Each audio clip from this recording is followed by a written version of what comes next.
School time में जो बाटा का नटी बॉय लगाते थे, अभी भी याद है। सोल थोड़ा हार्ड होता था, अगर पत्थर के ऊपर चला गया तो फिसल जाते थे और लगता था कि ये नीचे में थोड़ा-सा सॉफ्टनेस ले आते कम से कम। मतलब जैसे बारिश हो जाता था ना, हम तो पहाड़ में पले-बड़े हैं। उसका सोल इतना फिसल जाता था।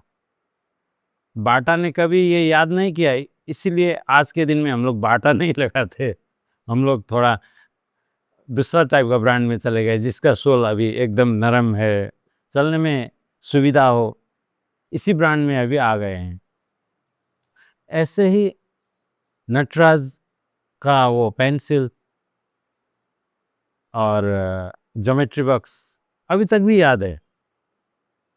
अगर अपने बच्चे के लिए आज अगर एक पेंसिल बॉक्स या ज्योमेट्री कुछ लेने जाएंगे, अगर नटराज का आँख में आया ना, तो वो इमोशन से आज भी वही लेंगे। हमारे इधर इस साइड में वाई वाई एक नूडल्स, जो हम लोग कच्चा ही भी खा लेते थे और उसको बॉयल करके भी खाते थे, और उनका भी क्वालिटी, उनका टेस्ट का एक कंसिस्टेंसी ऐसा था कि आज तक भी हम लोग वही प्रिफर करते हैं। तो ऐसे बहुत कुछ ऐसा ब्रांड है जो एवरीडे लाइफ में उन्होंने मतलब करीबी से हमारे साथ एक रिश्ता बनाया हुआ है।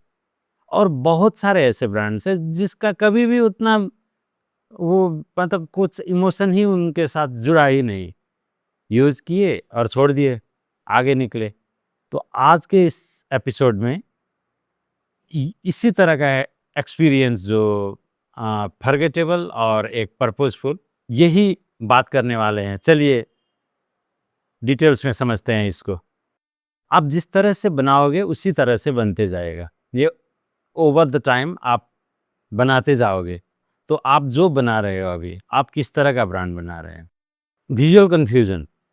विजुअल कन्फ्यूजन क्या होता है ना, वो एग्जैक्टली उनका जितना भी विजुअल लैंग्वेज होता है, डिजाइन से लेके सब, उसमें कंसिस्टेंट नहीं होता और टू द पर्पज नहीं होता। वो हर एक को टारगेट करना चाहते हैं और किसी के अपने कभी भी नहीं बनते। अगर एक स्पेसिफिक ग्रुप, एक टारगेटेड ग्रुप, उनको उनके टेस्ट के हिसाब से अगर टारगेट किया, तब वो ग्रुप का अपना बन सकते हैं। अगर वो ब्रॉडली हर ग्रुप को, हर डेमोग्राफी को अगर टारगेट करते हैं ना, किसी का भी नहीं बनते वो। और बोलने का उनका कंसिस्टेंसी नहीं होता है, कभी ये बोलते हैं तो कभी वो बोलते हैं। वो कंसिस्टेंसी ना होने के चलते एक उनका जो बायर ग्रुप होता है या उनका फॉलोअर ग्रुप होता है, वो उनका एक पर्सनालिटी डिफाइन ही कर नहीं पाते। वो ज़्यादा से ज़्यादा फीचर दिखाते हैं, फीचर बेचना चाहते हैं, पर इमोशन नहीं। लोगों को एग्जैक्टली क्या चाहिए वो उसका एड्रेस नहीं, पर फीचर के ऊपर फीचर, ये फीचर वो फीचर, जैसे होता है ना कार में वैनिटी मिरर से लेके क्या फीचर, वो फीचर रियल टाइम यूज़र को कितना मायने रख रहे हैं वो नहीं, पर बस नंबर एक फीचर और बढ़ा दिया, नंबर दो फीचर और बढ़ा दिया, ऐसा होता है जो फॉरगेटेबल ब्रांड का। और वो लोग सोशल मीडिया में एक्टिव रहते हैं, पर बस वही हैप्पी होली, हैप्पी ईद, वही टाइप का नॉर्मल जेनेरिक कंटेंट।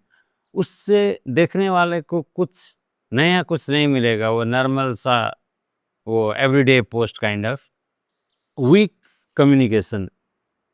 उनका कम्युनिकेशन हरदम वीक रहता है। जैसे अभी जो बताया सोशल मीडिया में जो generic post, everyday post, voice ही उनका काफ़ी वीक, एक कन्विक्शन कभी नहीं, और लैक ऑफ मीनिंग।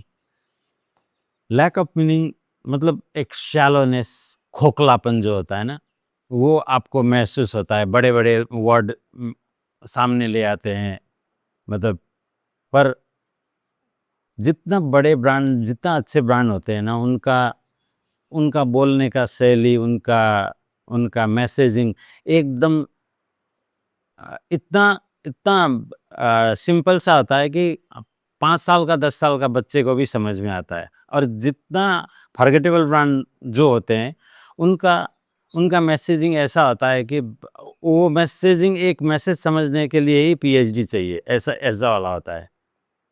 तो ये था फॉरगेटेबल ब्रांड का। अब देखते हैं पर्पसफुल ब्रांड का।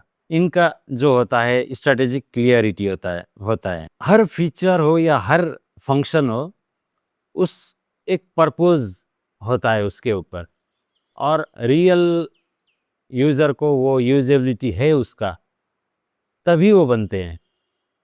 और हर एक फीचर आने में टाइम लगता है और इतना डिपेंडेबल वो फीचर आता है जिससे हमारा लाइफ चेंजिंग हो सकता है। और जितना पर्पसफुल ब्रांड होते हैं ना, वो इमोशनल कनेक्शन बनाने में बहुत माहिर होते हैं। जैसे आप देख, एक एग्जांपल के तौर पे मैं बोल रहा हूँ, ये फेविकोल। फेविकोल देखिए, फेविकोल का जो प्रोडक्ट है वो आप और हमारे बीच में शायद कम ही काम आएगा, पर हमें पता है कि फेविकोल क्या बेच रहा है। हम लोग यूज़ नहीं करते पर भी पता है। ऐसा ही काफ़ी सारे ब्रांड्स हैं, जैसे अमेरिकन ब्रांड में 3M हो गया, डू पॉइंट हो गया, आपका क्रॉक्सी हो गया। और इनका आइडेंटिटी एकदम कंसिस्टेंट आइडेंटिटी रहता है। वो उनका लोगो गाइडलाइन ऐसे करके, विजुअल लैंग्वेज का गाइडलाइन ऐसे करके क्राफ्ट करते हैं कि कहाँ पे बस मार्क यूज़ करना है, कहाँ पे लोगो यूज़ करना है, कहाँ से किस कलर, कौन सा कलर यूज़ करना है। अगर इमेज ही एक ह्यूमन का डाला तो कहाँ तक यूज़ करना है, अगर फेस ही दिखाना है या होल बॉडी दिखाना है।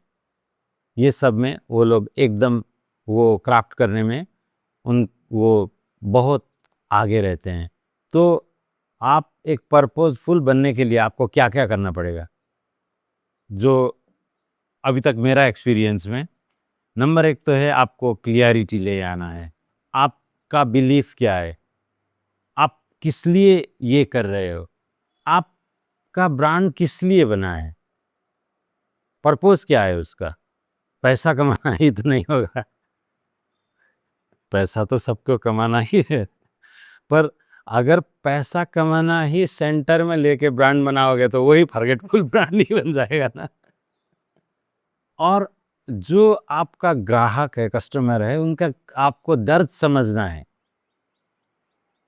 वो, जैसे मैं एक एग्जांपल देता हूँ, टॉयलेट का कमोड होता है ना, कमोड ले आते हैं बहुत महंगे, बहुत अच्छा ब्रांड का, पर 4 से 5 साल बाद वो ऊपर का जो क्या बोलते हैं उसको, सीट वगैरह पीला हो जाता है। मैं मेरा घर का मेरा अपना एक्सपीरियंस सुना रहा हूँ। बहुत कम ही कंपनी है जो ये बात को ध्यान दे रहे हैं, और जो ध्यान दे रहे हैं वो ब्रांड आज सबसे ऊपर है सैनिटरी वेयर में। जिस ब्रांड से यूज़ करने में उसको उतना तकलीफ नहीं हो रहा है, वही ब्रांड तो वो रिकमेंड करेगा। विजुअल लैंग्वेज में कंसिस्टेंसी ले आना। आप सोशल मीडिया में बातें जिस तरह से कर रहे हो, आप प्रिंट मीडिया जो जिस तरह से दे रहे हो, आप कोई भी पोस्टर्स, पम्पलेट से लेके आपका सोशल मीडिया पोस्ट से लेके यूट्यूब का वीडियो से लेके सब में एक consistent font, consistent colour, consistent visual language, और स्टोरीज सुनाओ। किस हालत तक उन्होंने अपने प्रिंसिपल को कॉम्प्रोमाइज़ नहीं किया, वो क्या बनाना चाहते थे, लोगों को क्या सॉल्यूशन देना चाहते थे, ये नहीं कि कितना जल्दी पैसा कमाना चाहते थे। और ग्राहक का स्टोरी, जो ये ब्रांड आने के बाद उनका लाइफ में चेंजेस कितना हुआ, उनके पास जाओ, उनका उनका स्टोरीज शेयर करो। इसी से ही बनता है एक रियल पर्पसफुल ब्रांड। तो आज का ये विषय, आपका आज का ये टॉपिक आपको कैसा लगा, प्लीज़ कमेंट करें, और मिलते हैं अगले फिर नेक्स्ट वीडियो में। धन्यवाद, आपने वीडियो एंड तक देखा। मैं हूँ Krishna Sharma, self run graphic designer. ये वीडियो भी मेरा सेल्फ रनिंग का ही एक पार्ट है। ये कैमरा के सामने खुद को एक्सप्रेस करना थोड़ा आदत नहीं है, और उसके चलते काफ़ी पॉइंट्स भी मिस हो रहा है हर वीडियो में, आपने शायद याद किया ही होगा। उसके ऊपर मेरा ब्रोकन लैंग्वेज, बहुत मतलब बहुत बात तो ट्रांसलेशन में ही खो जाते हैं। ऐसा हिंदी मेरा सेकंड लैंग्वेज है, फर्स्ट लैंग्वेज नेपाली है। आपके थॉट्स और मैंने जो मिस्टेक किया वो मिस्टेक ज़रा कमेंट में डाल देना, और मुझे एकदम वो पढ़ के खुद को इम्प्रूव करना है। चैनल को सब्सक्राइब कर लेना ताकि हम अगले वीडियो में फिर मिल सकें। तब तक के लिए थैंक्स अगेन।